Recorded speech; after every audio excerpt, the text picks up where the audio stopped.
What's up, everybody? Just a quick halftime show. I will be back with Kirby for the post-game show as well. My name, if you don't know, is Joe Johnson. I'm the owner of PurplePTSD.com, VikingsTerritory.com, and PurpleTerritoryRadio.com. I also co-host the Morning Joe's podcast, which is on our network, Purple Territory Radio, as well as the nationally syndicated. I don't think that's right. Big Heads Media Network. A lot of thoughts on the first half. I don't know what it is about the Lions or about the defense in division games. I can presume that it has, and I'm going to be cleaning my glasses because I'm bad at doing things on camera and because it's a nervous tick of mine, despite the fact that they're perpetually filthy.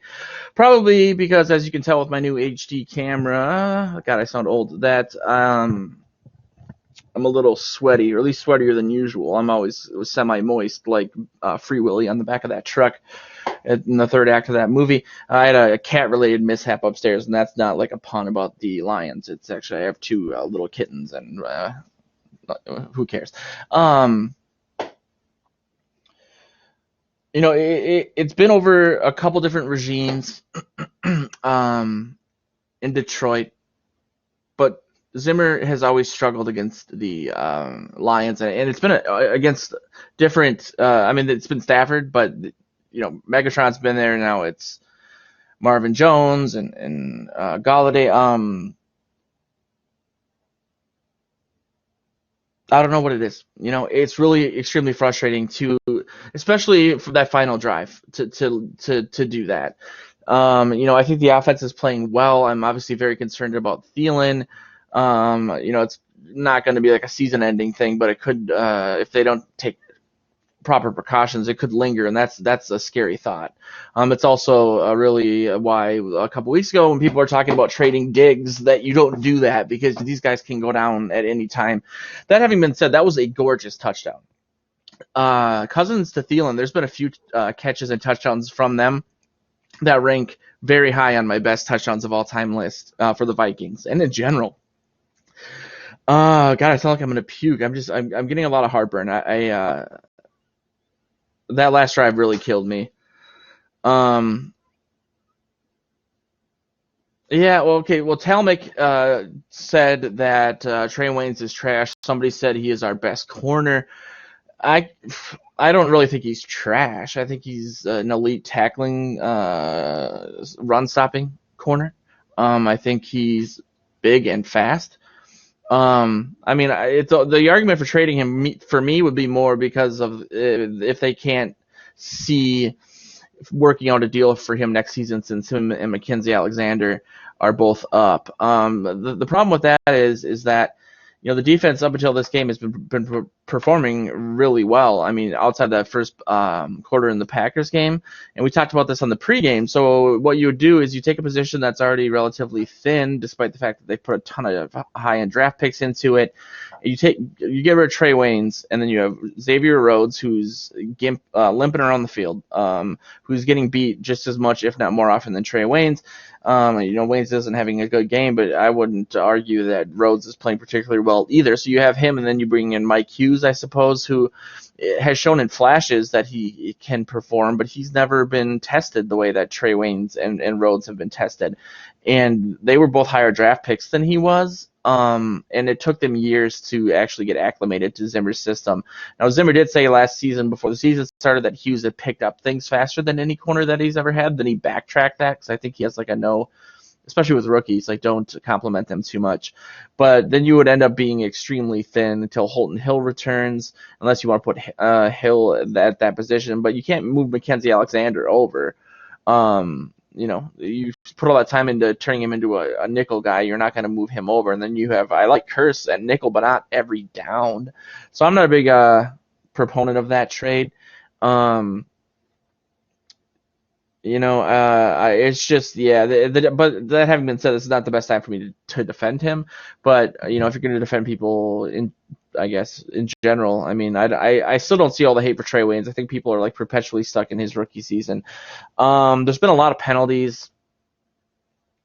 on both sides of the ball. I know the Lions aren't happy about that. I talked a lot about this week that I think the NFL is making a gigantic mistake by adding all of these every season. It seems like, growing up, I don't recall rules changing this drastically every season. It feels like the last 3-4 off seasons, the competition committee has gotten together and had to react to something that's out in the public that people aren't happy about. The NFL is not a proactive league. It's not a bunch of and I don't mean this in a I don't want to get like overtly political, because that no one wants to really talk about politics. We're talking about football, especially right now. But they're not a bunch of social justice proponents. They don't.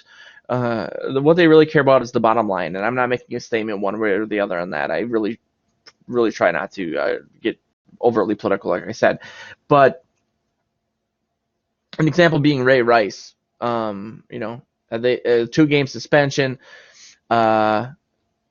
Everybody freaked out about it. It was fodder for late night television shows. I mean, it became part of, like, outside of football, just common zeitgeisty thing. And so they overreacted. In my opinion, as someone who was at least pre-law at the U of M, took some law school courses, I don't think it's constitutional, really. I mean, it's different because they're not breaking a law as much as they are breaching a contract. So it's more of a civil matter. But to say, like, okay, if you break this rule, the ticket, like for Ray Rice, when he committed that awful act on his girlfriend or fiance, the suspension was 2 games. They changed that rule, and they went back and resuspended him indefinitely. I'm not defending what he was doing, but I think that's a contract violation, because that's like saying the speed limit on 35W has been 55 miles per hour forever. Let's say you're going 70. You get a ticket for $100. Next year, they change the law to say anyone going 70 miles per hour on 35W has to pay $10,000. And then they go back and they find everyone who's ever done that, even though that law didn't exist at the time.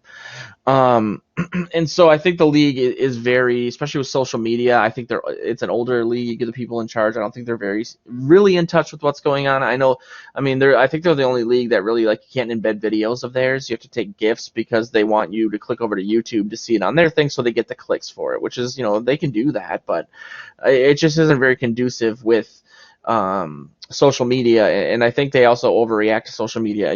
Everyone's going to complain about something, and it might seem like it's a really big deal, but it's just, that's what it is. It's like a perpetual rage machine on Twitter. And so they really overreact to things to the point that it's hurting the entire league.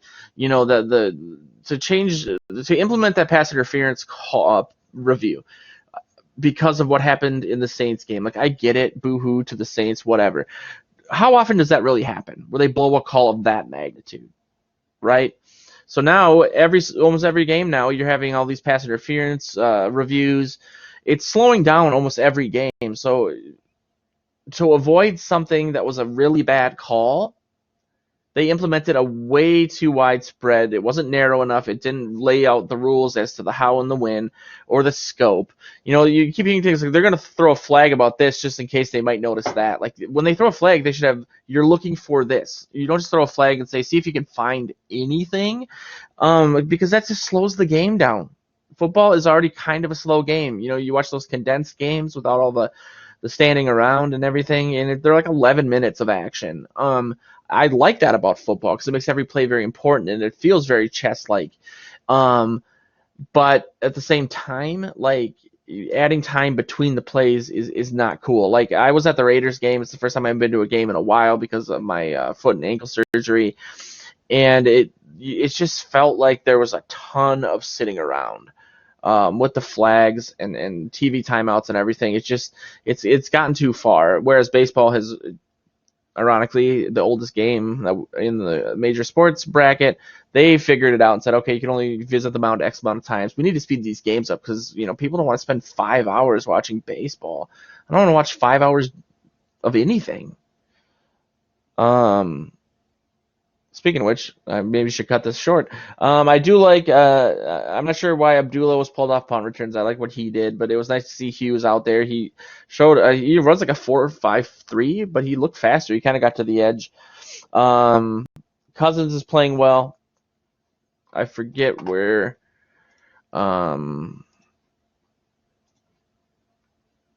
yeah, Cook is running well. 6.3 yards per carry. Madison. So the defense, it's basically going to come down to the defense. Going back to their bend don't break as opposed to bend and break. So we'll see what happens. I'll be here either way after the game with Kirby doing our new show together, and then stay tuned for some articles and whatnot covering the rest of the game this week. But this has been the halftime show for the Vikings and Lions. Let's go.